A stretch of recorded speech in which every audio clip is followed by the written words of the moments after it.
Hey guys, welcome back to the channel. Welcome, fellow modelers. Um, so, let's see. So I finally made it back to a hobby shop. Um, Pretty excited. I haven't been to a hobby shop since 2018. Nothing to do with COVID, of course, because that wasn't a thing back in 2018. I don't live very close to any hobby shops, and the one city that has it, I only make it there 2 times a year, so not very often. And was able to have some spare money to throw around on some parts that I needed and some stuff that I kind of wanted to try out and various things. So this is today's haul. Not a lot, but still over $300 sitting here. Most of it being these Whisker Couplers, and the wheels kind of added up too. So let's get into it here. So one of the guys that I watch on YouTube that is a pretty damn good modeler uses this Mr. Cement. So I figured I'd give it a try because it's super glue, but you guys can see it's like really thin, really watery, so it really gets into the crevices. Doesn't make a huge mess. So I'm going to give this stuff a try. If it works out pretty good, I'll probably invest some more money into that, but I got two just to try it out. I got some oil for some gears and stuff. A bunch of metal wheels with plastic axles, and then they only had one package of metal 33-inch metal wheels with metal axles, and then some 70-ton trucks. Got 3 packs of those. Some painting tape from Tamiya that I kind of wanted to stock back up on. I've been using this stuff for many years and I really like it.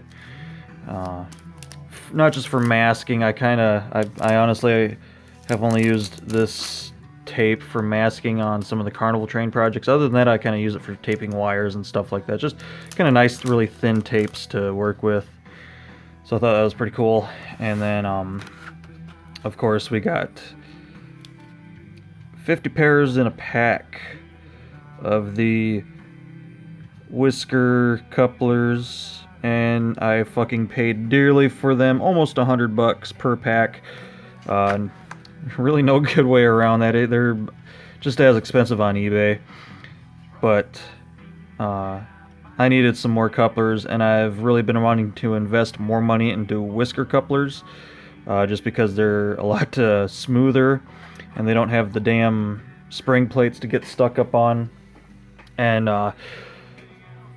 so buying all these couplers kind of triggered me to finally do something I've been putting off for quite a few years now, and that's going through all of my current couplers that I have, and just kind of seeing what I have and trying to organize a little bit better, because amongst all this organizing here, I have like 4 different trays full of couplers, and I just kind of threw a lot of shit together in some of these. So I took about an hour to sort through the one empty bin right there that had all this in it.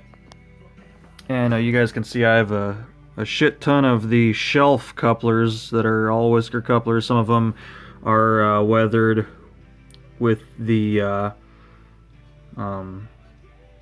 little magnetic uncoupling post cut off and shaven down for some of the more detailed stuff. Quite a few years ago, I found these on eBay, and I just kind of bought what I could at the time. I've used a lot more than what you guys are seeing here on a lot of my more detailed locomotives, like my Athearn Genesis SD70 ACEs, some different locomotives that use the shelf couplers. Most of it all like big mainline stuff, either UP or BNSF. And then found out I had a bunch of normal couplers in there. You guys can see I have both like the short shank, long shank, the stubby little round shanks, some normal whisker couplers, like the number 5s with the whiskers, with the little air hose cut off of there, and just some random couplers that I had hidden there, plus a bunch of spring plates, and then some of the more interesting looking spring plates for the ones with the circular backs, like these little shorties here.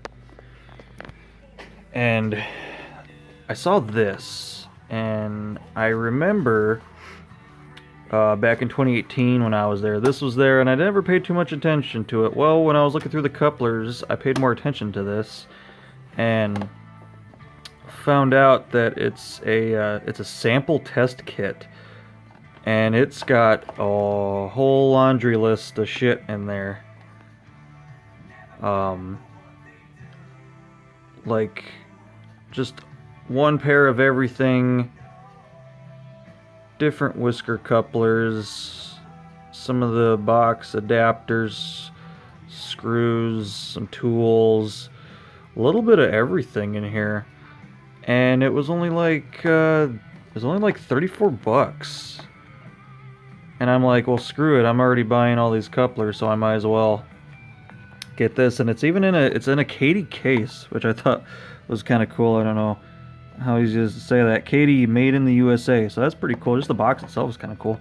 But there's a shit ton of really good little stuff in there, and I've kind of been waiting to open this since I got home. I've been busy since I got home, and I kind of wanted to save this for the video so we can all discover, even though there's a list on there, we can kind of go through this somewhat quick and see all what's actually in here. You got like some graphite, some special Katie graphite, or greaseum, yeah. So I'll have to see what that stuff's like. The neat little uncoupling tool. All the tools I have, and I've seen a lot of people use these. I don't have one of these, so now I do. So that's pretty cool. Try to focus that. Really cool little handy tool. And so let's see, we'll just kind of get into this. So we have some medium metal couplers, which these are, looks like these are kind of a mix of stuff that's like a high amount, where you guys can see it's at the coupler bottom is at the, or the shank is at the bottom of the coupler, somewhere in the middle. They're all whisker couplers, so kind of some interesting stuff in there.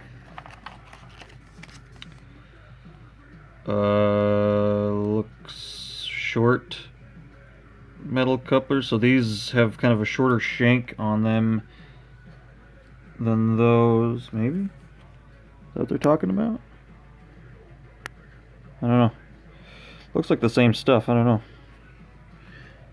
I think the shanks are shorter on these, so that's what they're talking about, the shank length.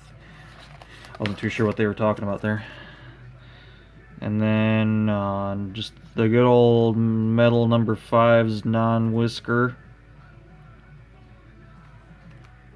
Some spring plates and springs, and a neat little clear pill capsule. That's kind of cool.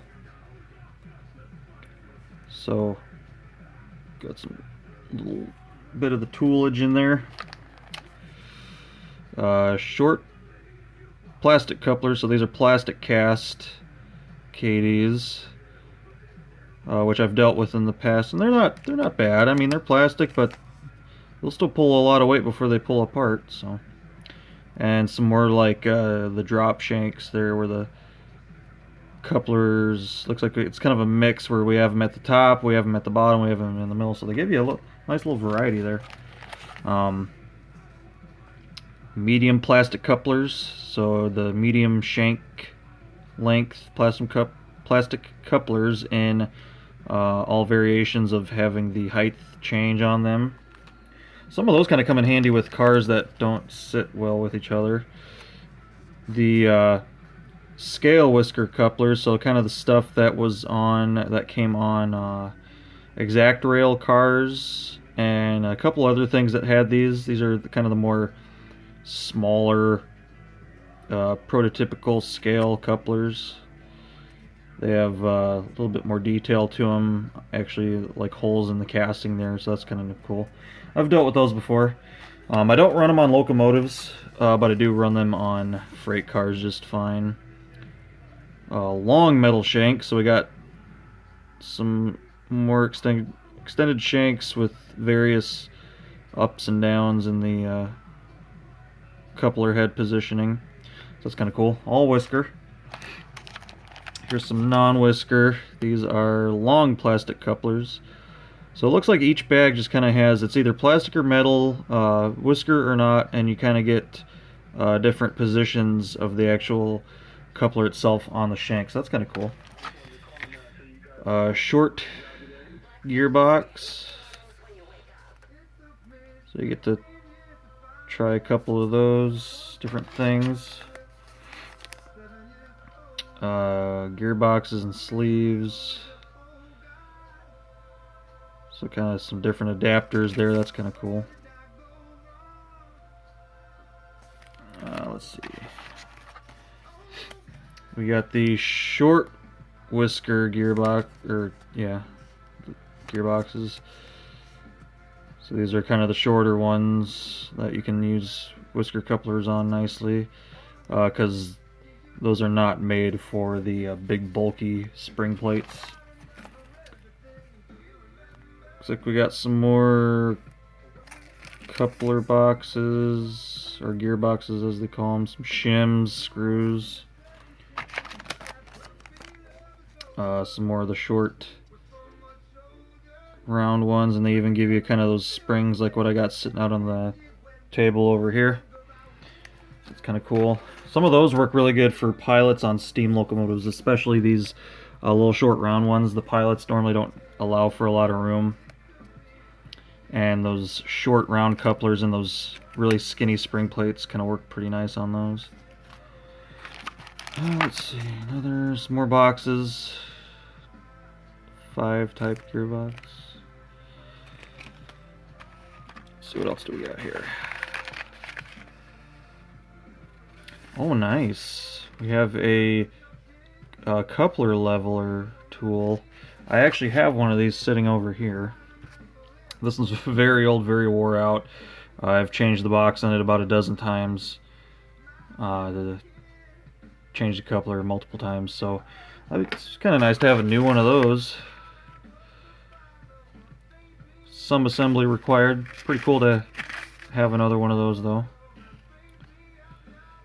Multi-purpose coupler height gauge. Always comes in handy, especially when you have a bunch of shit that doesn't line up. Looks like we even have some magnetic uncouplers. It's kind of cool that they toss those in there.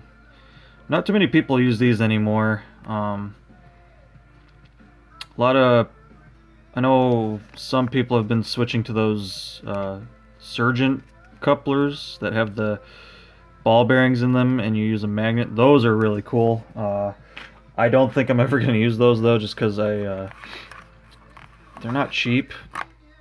Neither is this stuff, but you know, I've invested so much money in this stuff, I'm not going to go and pay an arm and a leg to replace every single coupler I have for an Insurgent. Another magnetic uncoupler. I don't know quite what the difference is in these two. 2 in a pack. Code. Oh, the height. One's rated for code 100 and one's rated for code 83. That's kind of cool. And then looks like just a bunch of paperwork for all this stuff. This looks like kind of like the spreadsheet for everything. Some more instructions. So I mean, I tell you what, yeah, you couldn't furnish your whole railroad with what's in this box, and you wouldn't want to because there's a lot of different stuff, but it's kind of cool little kit, and it was only like 34 bucks, so I was like, fuck it, I'll try it out and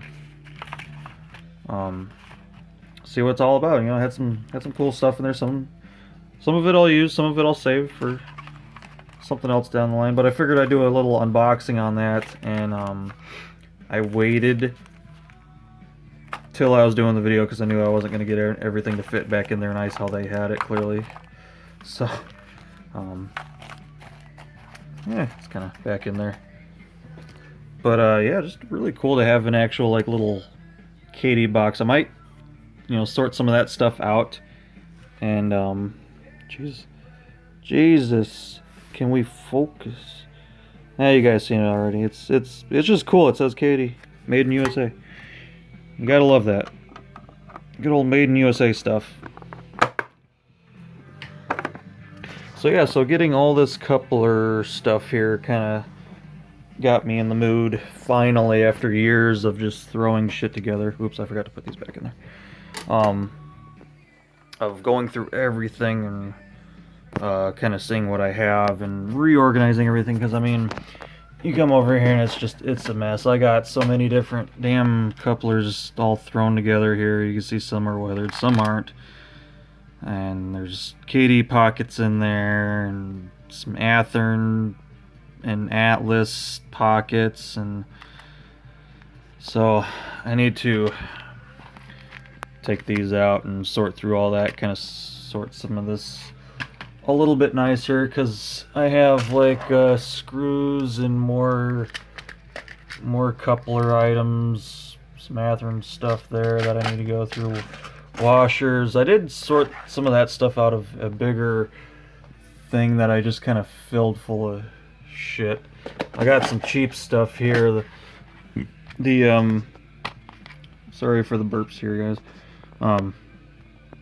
The good old Athearn plastic gray couplers that come in a lot of RTR freight cars.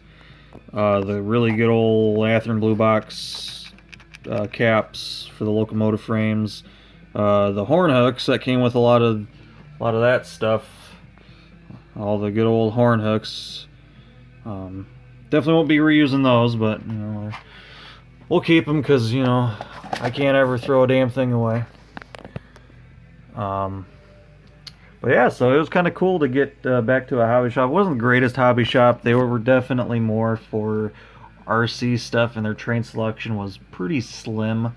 Especially the locomotive wise, they really only had, I don't know, maybe 10 locomotives, and they didn't have them like the traditional hobby shop. You walk in there and like their whole front case is nothing but locomotives. They didn't really have that, but they had some.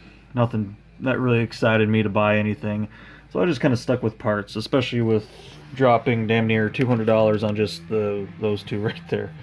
But some of the wheels I needed, some of the trucks and stuff I needed, so I just kind of got stuff that I actually needed, and yeah, so that's about it for this. You guys, I guess I should explain some of the shit that's going on out here. You guys can see I got a bunch of UP stuff, so everything here, that's all Kato. I'm waiting on parts for a lot of my freelance railroad. So in the meantime, I'm kind of going back and cleaning up some of my Kato locomotives that I used to run at the club all the time. They got the wheels dirty and contacts dirty, so I'm just kind of going back, checking, basically doing like a 1472 damn near on these locomotives, completely pulling them apart, even pulling the wheels off of their little gear axles.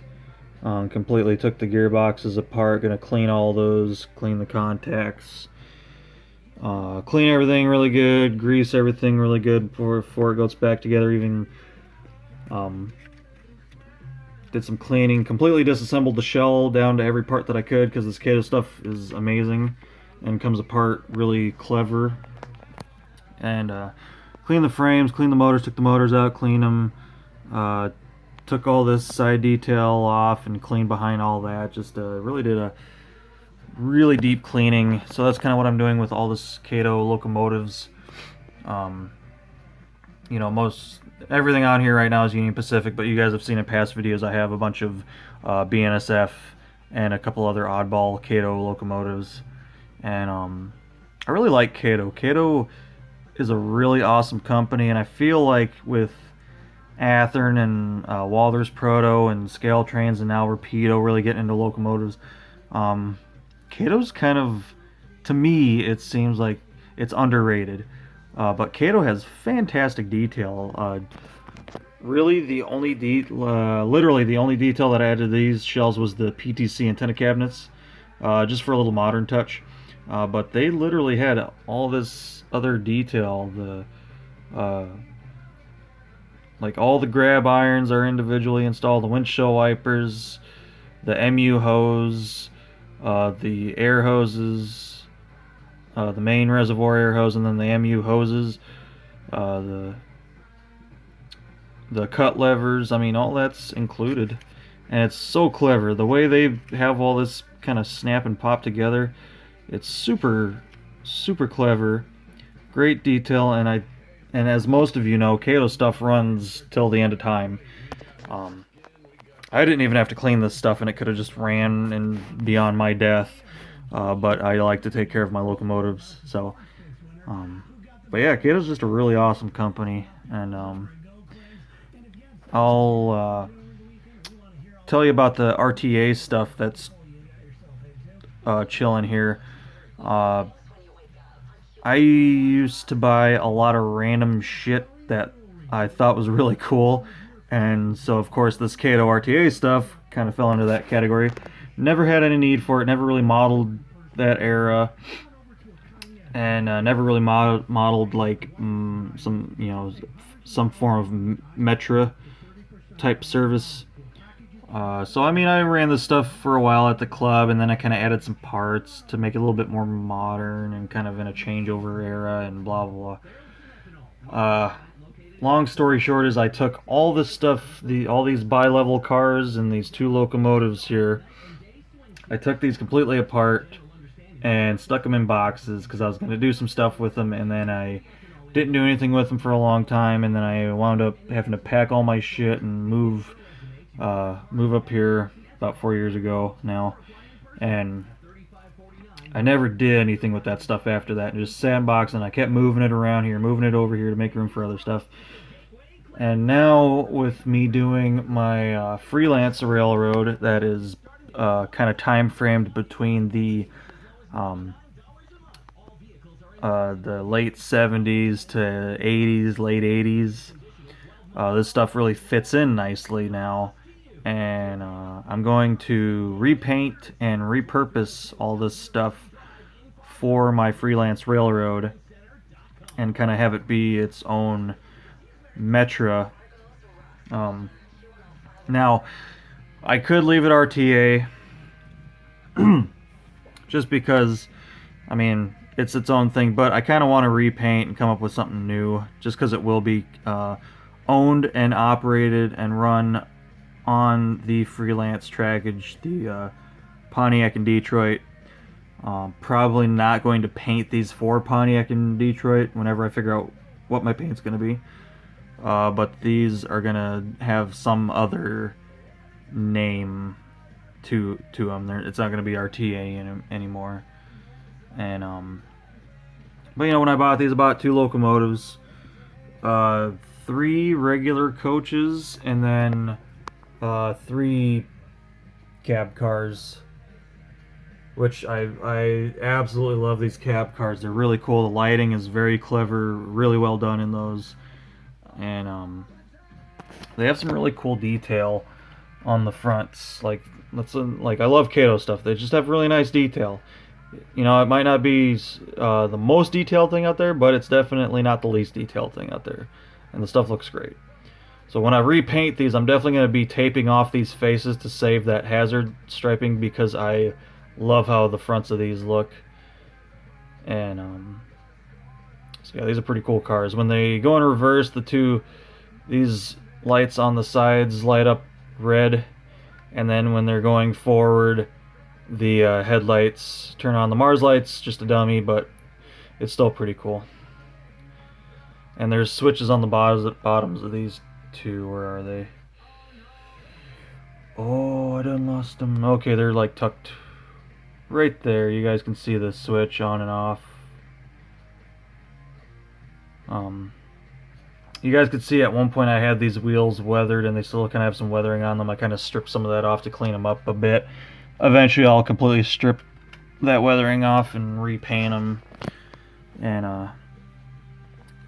kind of fix everything up. I went through this locomotive, took it all apart, completely cleaned it, serviced it, and put it back together for the time being so it can run nicely. I have to do the same thing to this one. Pretty much what I'm doing with all of these. Giving them some service time since it's been a really long time. But yeah, that's pretty much it, guys. I will include in this video that I am back to horns because the weather is much better now, and I'm not gonna talk about horns in this video too much. I'm just saying that I'm back to them. This is more of the Mahler Railroad series, but expect my next video to be a horn video. So you guys who are here for the horns are going to start to see the horns if you made it this long in this video. So if if you are both a Mahler Railroad fan and a horn fan, be excited. I got some pretty exciting horn stuff coming up. So that's all I'm going to say on that. So thanks for joining once again, guys, and hope you guys kind of enjoyed my little show and tell on the hobby shop trip, some of the stuff that I'm currently working on, and yeah, that's pretty much it. So hope you guys enjoyed the video, and until next time, take care.